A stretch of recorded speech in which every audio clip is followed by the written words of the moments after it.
Okay, so here we go. I'm gonna try this here. We're going for 70 trillion. I had CC at 1,000 crit chance, and now she's at 1,300 because I noticed he has a debuff that removes 300 crit chance. It's when he puts the trident down, the same thing that removes all your buffs. So let's see if this can get my score up higher, because maybe I was locked out. It lasts for 18 seconds, it's irremovable, and it's not even that long sometimes between knockdowns. So we'll see what happens here.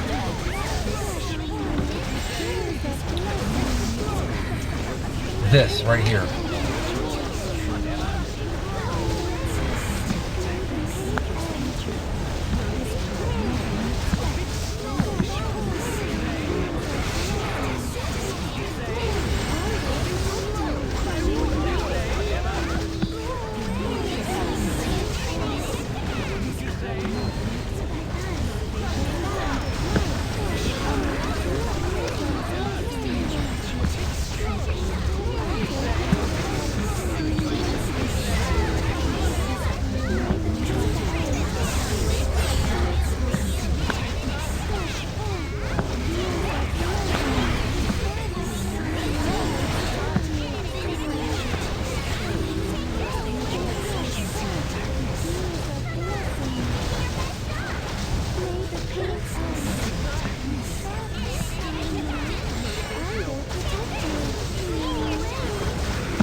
DPS seems lower.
That seemed good. I got 3 in on that round.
Got another 3 in on that one. That's good too.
Okay, it's feeling good, it's feeling good. Highest DPS I've ever achieved right there. It's very good. It's a very good run, I can feel it.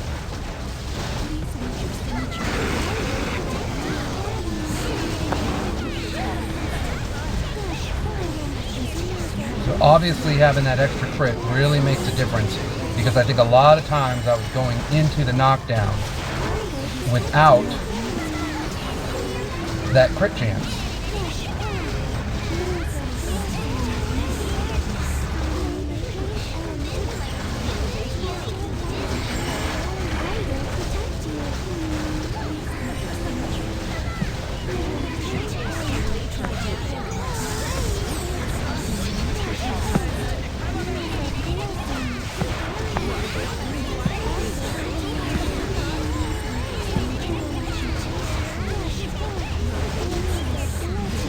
And I've had good RNG from Ray.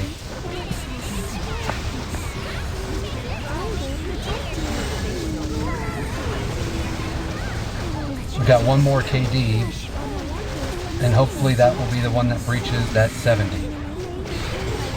In which case I should go to number 3.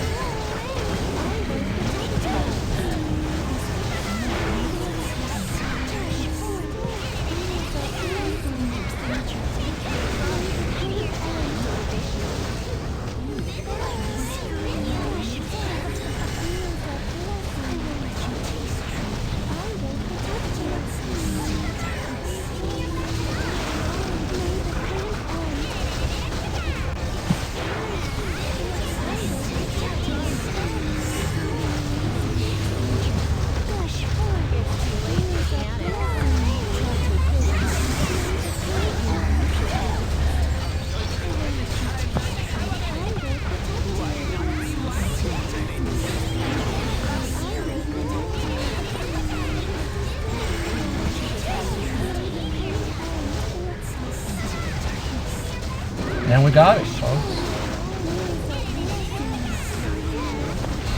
Nice. Nice. So it's not, that's definitely my highest. The 71, just under 72. I think with perfect RNG, that being that I get Ray's S3 CD for that third S3 on each KD, I would be good for 80 trillion with this comp as is. Now, I'm going to go ahead and show you my team here and explain to you how I could get this comp to 105, 110 trillion potentially with some additional investment, because there's definitely some things that could use additional investing to really maximize my damage. First of all, dropping F-Ray. So F-Ray is not the ideal here. Shade does everything F-Ray does, and in some ways does it better. The big thing that F-Ray does bring to the table that certainly helps with mana recovery and team-wide CD from the TMG pieces that you're going to see here in a moment is her attack speed on the shield, which is 500. That is not insignificant, but I'm well above the soft cap, just between the priest buffs Shay's 250 attack speed up 100% of the time. Cece has 250 attack speed built into her kit right out of the gate. And then I'm getting attack speed from like Audie and stuff like that when his soul weapon activates. So the bottom line is there is definitely oh, I'm sorry, I'm getting Def Pen. Oh, it's rehartna gives 400 attack speed. Obviously that's not going to necessarily be up every time I do a KD, but that attack speed does help. However, I think Medi would be ideal here, because then I could drop this crit perk and I could run this, and if I time it right, I can give myself a 25% amp at every KD just by tapping S1, and I just need to tap it once. The additional 2 I don't need to touch. I just need to do it to get Proteanus, you know, knocked down, and I don't need to do these here for the additional stun or anything like that, unless of course it's just to get him into the KD. But at the end of the day, that would be the ideal of running Medi, and I know that that's the meta comp at this point. But speaking of Medi, she is only A217, so the bottom line is getting her attack up. She's only got 1.28 on paper. This crit here, the crit damage increase can go up by getting the star level on this up to 50%, right? So that's where I'm losing some damage. Obviously I can get her BOE up, which would bring her attack up even more. Since she's not counted as I attack, that's fine. There's a lot of lines here on Pris that could be re-rolled. She's just got gobs of PDEF, which does scale over with this perk here, but honestly pure attack would be a lot better, because I'm only slinging 75,000 from the paper anyway over to her, and she's still under 900,000 attack. And I like the 200 attack speed that it is giving Cecilia. That's another area I'm getting attack speed. She does have S2 cooldown. She does have crit damage for all allies, 2.5% for 200 seconds, which honestly I think crit damage would be better. I think that these 2.5% are really only good on Xanadus, World Boss 3, because you're losing it halfway through the battle. So it kind of feels silly to run the 2.5%, frankly. I don't really have a kit yet for Lav, so I'm bringing all her crit over in the form of DL. It's still a lot of crit. I mean, it's, you know, I'm getting 13% from the DL set, you know, itself, and then another 15% of 670, plus of course her unique weapon is another 75% and all that good jazz. And there's more that she's getting off paper, like right here, she's getting 20%. So, and then this UT can go up, which brings another 50% potentially. So getting that UT up would definitely make a big difference. This is more crit damage here I'm forfeiting, another 50%. That's not really up for very long, but I run this UT because of the stun. And she doesn't need mana. She's got so much mana recovery. And when I looked at her status there, she's never without mana between all of these Velk runes and this, you know, she's got plenty of mana. And Reha is bringing a lot of mana too. Reha, I was going back and forth between this UT and this. I like the 7.5% boss damage. When I was running Otherworldly Sword, to which I was only able to achieve about a 62, 63 trillion score with, it was a requirement that she be on Medley Sheet and Pocket Watch. But until I can get Earth Fortress on her, whoops, until I can get Earth Fortress on her, which is when 5-starred, 25% damage for the whole battle. Nail was at one point the way to go. 200 seconds though, same deal as with the TMG perks, and 50% for 200 seconds versus 25% for the whole battle, especially when you're on this stacking gear that doesn't even hit max stacks until about 200 seconds. It definitely makes more sense to use Earth Fortress maxed out, so rather than Nail. I feel like Nail's pretty much a dead UT at this point, because it doesn't hit the 2 crystals in World Boss 3. Even though that battle's short enough for it to be applicable there, it only applies to Zan. And when you're using RC or Pansy, whoever your meta DPS is over there, it doesn't really give you the amp that you're looking for. This can't be dispelled, so for me now, this is definitely the best way to go.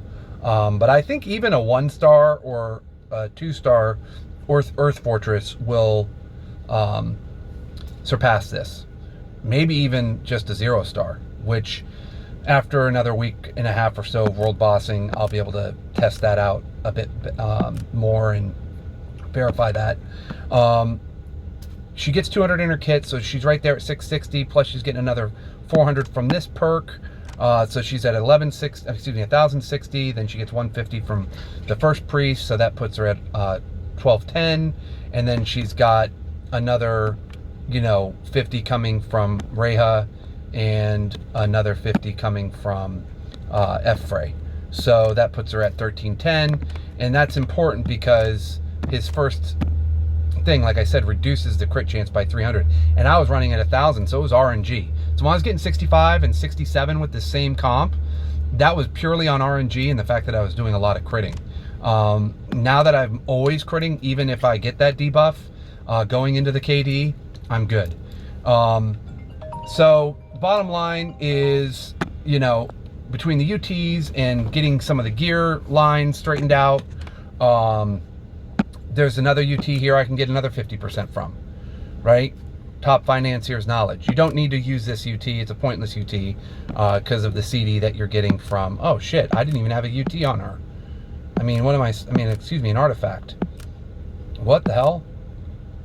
Oh, damn. I could have had feather on her. Would have been even more damage. So,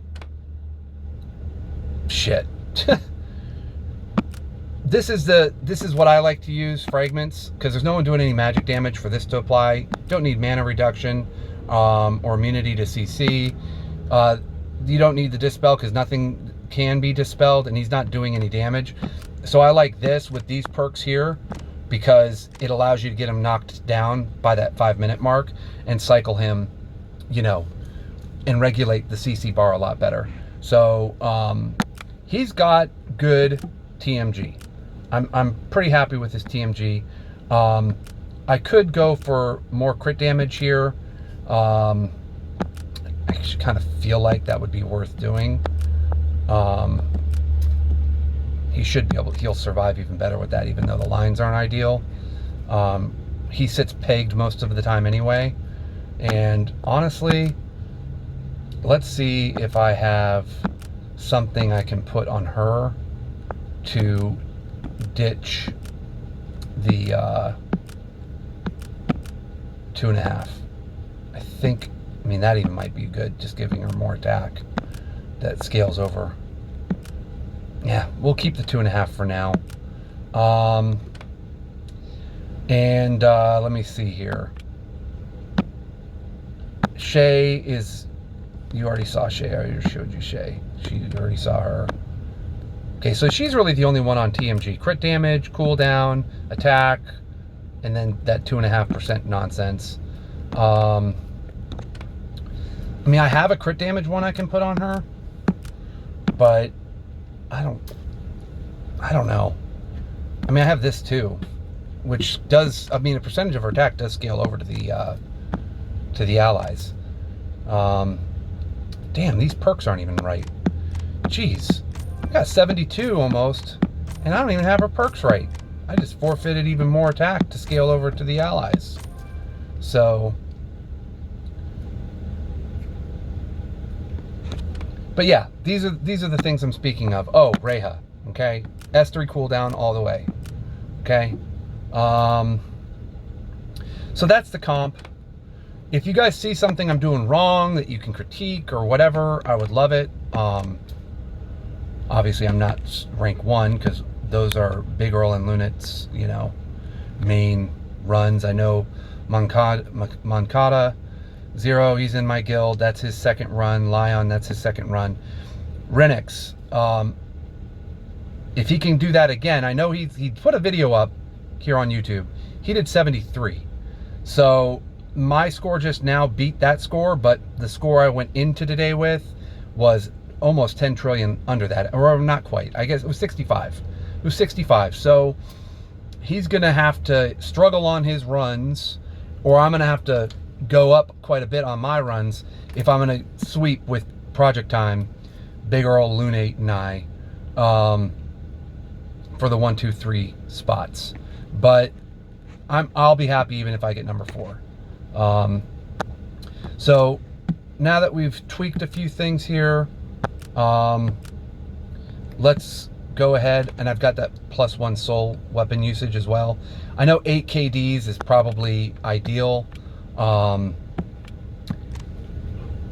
Every time I go for 8, I just can't get that high of a score. So, but I'll be doing more runs, and I wanted to do that one and see what y'all think, and we'll talk to y'all later. Peace.